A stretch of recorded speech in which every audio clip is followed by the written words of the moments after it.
Thank you so much, everyone, for staying with us. Wherever you may be, some of you might think you might not be able to catch up because it's past the usual hour, time for the program, but it's an extended one for 1 hour today because of Democracy Day. So let's continue with the conversation. Let me allow you conclude your thoughts quickly, Mr. Nyeto, before we come to Lagos to take the thoughts of some my guests here in the studio. Quickly conclude your thoughts on the issue of anti-corruption war. Yes, on the anti-corruption war, there must be investigation after naming, there must be prosecution, and there must be the judgment. Now, who are those undertaking the investigation? What have you done to ensure that these people do extremely thorough job?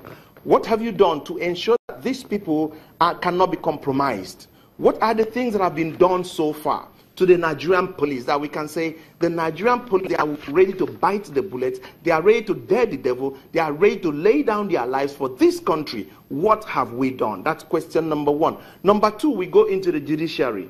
What's the remuneration of the judges like? How about the lawyers? How do we ensure that these people are incorruptible? Now we find that there's a lot of challenge within the judiciary, and they have said so themselves. And the question is, what has Mr. President done? I know the separation of powers, but I also know that Mr. President is the chairman. He is the father. He is the head of the whole country. Well, I want to see how he has gone into dialogues with them to say, what are your challenges? How can I help you to be a lot more effective? And of course, there's a last part, which is down to the side I was talking about, the judiciary, the judgment delivery. How do we ensure that when a proper investigation has been done, when people have carried out analysis and prosecution, procedures, the judge is incorruptible? Without proper investigation, the prosecution cannot continue well. Without the prosecution bringing out the facts, the judge cannot deliver. I'm speaking as a layman. But I want to see Nigerians inspired that these gradations have been taken care of. That is the old way of name and shame. Above all, we want, like in medicine, they say prevention is better than cure. Well, I want to see what we have put with respect to technology to make sure that our issues are addressed and end up not even happening in the first instance. That is the way to go. That's the global trend. One major aspect of the acting president's speech is the realization and the challenge in the Nigerian economy. He did say that, admittedly, the economy has proven to be the biggest challenge of all. Let me first express just how concerned we've been.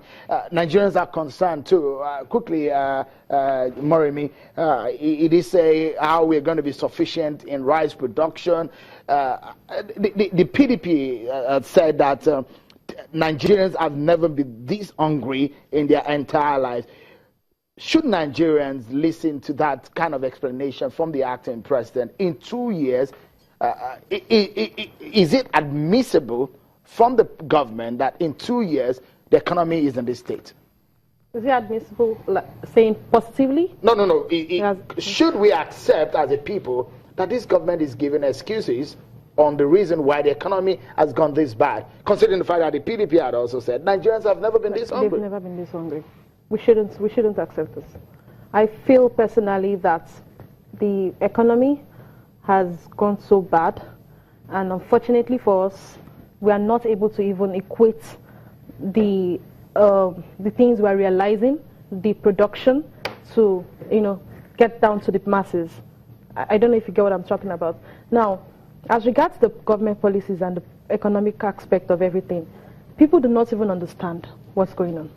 You talk about rice production, you talk about farmlands. What about the security, food security? How well has that been safeguarded? Look at the Fulani herdsmen. They go to these farmlands. They go to the southwest. They go there. They kill the farmers. The cows, the cows go to the farmlands, try to kill the crops and everything. So how well has this been put in place? How well has these checks been put in place? What's the industrialization process like?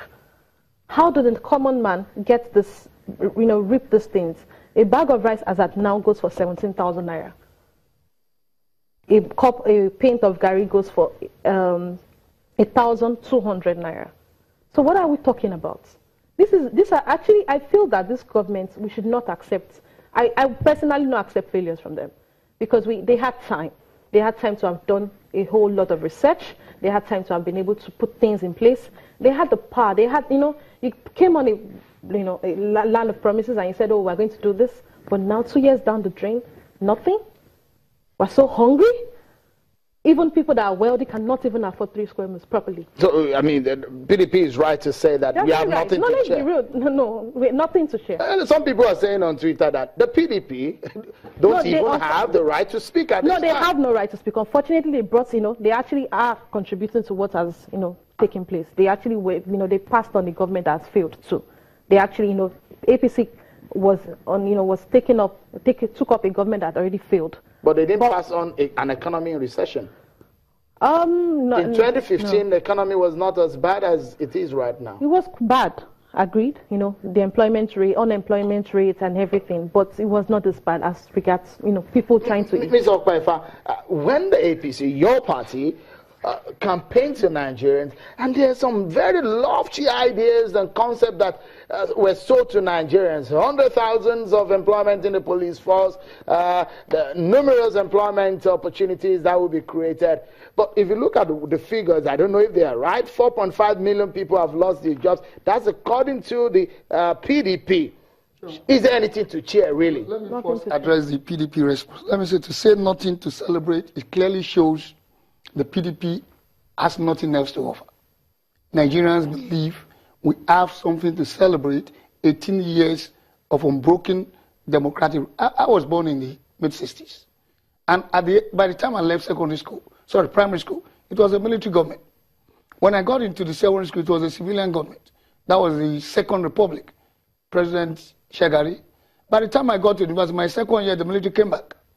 And we fought the military for almost 15 years, till 1999, to get this democratic dispensation. So in 1989, maybe a lot of people, the younger generation may not know, there was what you call the Structural Adjustment Program. After the austerity measure, it was this bad, if not worse. I left university in 1986, and many of my colleagues, including myself, did not get a job after 3 years, with second-class upper degree.